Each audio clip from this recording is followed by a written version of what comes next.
प्रश्न में सोन नहीं है, प्लीज, प्रश्न में सोन नहीं है। आप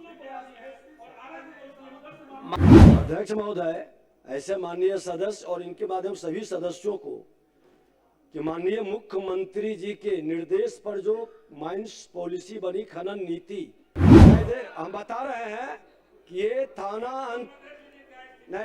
अंतर्गत इस तरह के कई छापेमारी हमने तो अब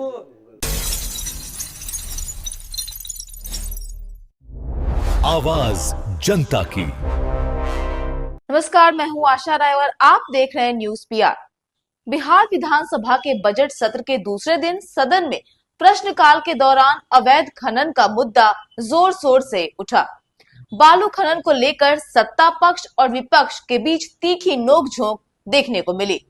कांग्रेस विधायक मनोहर प्रसाद सिंह ने सरकार पर अवैध खनन को लेकर गंभीर आरोप लगाए। कांग्रेस विधायक ने कहा कि राज्य में धड़ल्ले से अवैध बालू खनन हो रहा है। उन्होंने आरोप लगाया कि सरकार के करीबी लोग ही अवैध खनन में संलिप्त है, लेकिन उनके खिलाफ कोई ठोस कार्रवाई नहीं की जा रही है। इसके जवाब में उप मुख्यमंत्री विजय कुमार सिन्हा ने विपक्ष के सभी आरोपों को सिरे से खारिज कर दिया। विजय कुमार सिन्हा ने कहा कि सीएम नीतीश कुमार के निर्देश में बनी खनन नीति का असर पूरे बिहार में दिखाई दे रहा है। पूरे देश में बिहार ऐसा पहला राज्य है जहां ओवरलोडिंग पूरी तरह से लगभग बंद है। उन्होंने कहा कि अगर फिर भी आपको अवैध खनन होता दिख रहा है तो आप उसका वीडियो बनाकर भेजिए। देखिए कैसे बालू खनन को लेकर सदन में सत्ता पक्ष और विपक्ष के बीच जमकर बवाल हुआ। शांति शांति, माननीय सदस्य शांति बनाए रखें। उत्तर प्राप्त है। उत्तर में दिया गया है एक केस का 26 दिनांक 6/1/2026 में मामला दर्ज किया गया है, लेकिन लोगों का सामान्य जनता का एक प्रश्न आया था और एक पिटीशन भी आया था जो जिला पदाधिकारी और अन्य लोगों को भी दिया गया था। 26/1/2026 को मैंने भी जिला पदाधिकारी को मेल द्वारा इसकी सूचना दी थी, लेकिन उस पर कोई कार्रवाई नहीं हुई। दुर्भाग्यपूर्ण बात यह है महोदय कि जिन लोगों का नाम दिया गया है, जो दिया उस पिटीशन में रामनिवास यादव और अन्य लोगों का नाम दिया गया है, तो ये आदमी जो जदयू के उम्मीदवार थे उनके समर्थक हैं और उनके समर्थक हैं, दुर्दांत क्रिमिनल है, इसलिए उनके समर्थक हैं, इसलिए इस पर कार्रवाई नहीं हो रही है। 500 से 200 से 500 ट्रक रोज मिट्टी काटी जा रही है। कई लोगों ने बहुत उसके लिए विरोध भी किया है।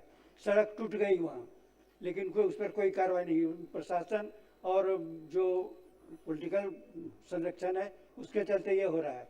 मैं माननीय मंत्री से अनुरोध करना चाहूँगा, क्या इसकी जांच करने का विचार करते हैं कि जो क्रिमिनल है उन पर कार्रवाई हो, जो सड़क टूट गई है उसको की मरम्मत की जाए, और जो लोग सहायक हैं, जो प्रशासनिक पदाधिकारी सहायक हैं, उनके विरुद्ध जांच कर पर कार्रवाई करने का विचार रखती है माननीय मंत्री जी।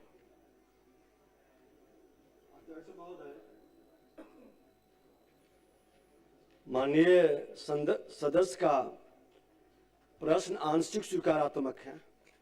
महोदय, समाहर्ता कटिहार के पत्रांक निवासी दिनांक 30/1/2026 द्वारा प्रतिवेदित है कि कटिहार जिला के मनिहारी थाना अंतर्गत कांटा कोस पंचायत और नगर पंचायत मनिहारी के कतिपय स्थानों पर अवैध खनन एवं परिवहन की सूचना प्राप्त होने पर तत्काल खनन टीम के द्वारा छापेमारी की गई। इस संदर्भ में मनिहारी थाना अंतर्गत अवैध खनन, परिवहन एवं भंडारण के मामले में प्राथमिकी संख्या 5/26 दिनांक 6/1/2026 दर्ज कराई गई है।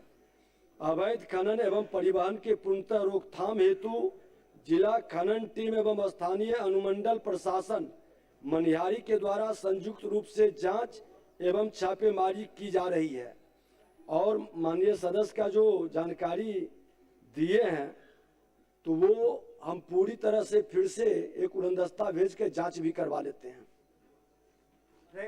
हम लोग माननीय मंत्री महोदय के उत्तर से बिल्कुल असंतुष्ट नहीं है, लेकिन मैं सिर्फ इतना जानना चाहता हूँ कि जो 500 से 200 ट्रक रोज चलता है, रात में चलता है, तो उसके लिए क्या कार्रवाई की गई? माननीय मंत्री जी ने स्पष्ट कहा है कि फ्लाइंग स्क्वाड भेज करके उसकी जांच कराई जाएगी, कार्रवाई की जाएगी। अध्यक्ष महोदय, ऐसे माननीय सदस्य और इनके माध्यम सभी सदस्यों को कि माननीय मुख्यमंत्री जी के निर्देश पर जो माइंस पॉलिसी बनी, खनन नीति, आज उसका असर पूरे बिहार में दिखाई पड़ रहा है और देश में बिहार पहला राज्य है जहां ओवरलोडिंग पूरी तरह से लगभग बंद है और अवैध खनन पर भी महोदय अब ट्रक पर खनन नहीं होता है, ट्रक पर नहीं। इनका भी जो मामला है वो ट्रैक्टर का है और ट्रैक्टर 4 ट्रैक्टर पकड़ाया और माननीय मुख्यमंत्री जी के नहीं थे, हम बता रहे हैं कि ये थाना अंतर्गत इस तरह के कई छापेमारी हमने तो अब जारी कर दिया है कि कोई बड़ी गाड़ी को वीडियो बना के भेजेंगे। हमारा कमांड कंट्रोल में बैठा हुआ है, प्रधान सचिव के पास सिर्फ वो डिटेल है, उसको हम 10,000 का इनाम देते हैं और ट्रैक्टर पर 5,000 का इनाम देते हैं। मुख्यमंत्री जी के द्वारा कई लोगों को इनाम गया है, अगर जो उसकी जानकारी सूचना देंगे पूरी सख्ती के साथ कार्रवाई करेंगे। और आप जो बता रहे हैं 1-2 जगह इधर का आया है, चुनाव के पीरियड में थाने के अंतर्गत ट्रैक्टर वाले की कुछ जानकारी मिली है, तो फिर उसका हम लोग पेट्रोलिंग करके जांच करके पूरी सख्ती के साथ कार्रवाई करेंगे। माननीय सदस्य मोहम्मद सरवर आलम जी, बात आ गई उस विषय, इस प्रश्न में शोन नहीं है, प्लीज, प्रश्न में शोन नहीं है। आप माननीय मंत्री जी कह रहे हैं, सौरभ जी माननीय मंत्री कर लिख दीजिए, कार्रवाई होगी। हाँ, तो जैसा कि देखा आपने, अवैध बालू खनन को लेकर सदन में तीखी बहस के बीच सरकार ने सख्त कार्रवाई का भरोसा दिलाते हुए जनता से भी वीडियो के जरिए सहयोग की अपील की है। फिलहाल तो इस रिपोर्ट में इतना ही। ऐसी लेटेस्ट खबरों से अपडेट रहने के लिए आप हमारे चैनल को सब्सक्राइब करें और देखते रहिए न्यूज़ PR।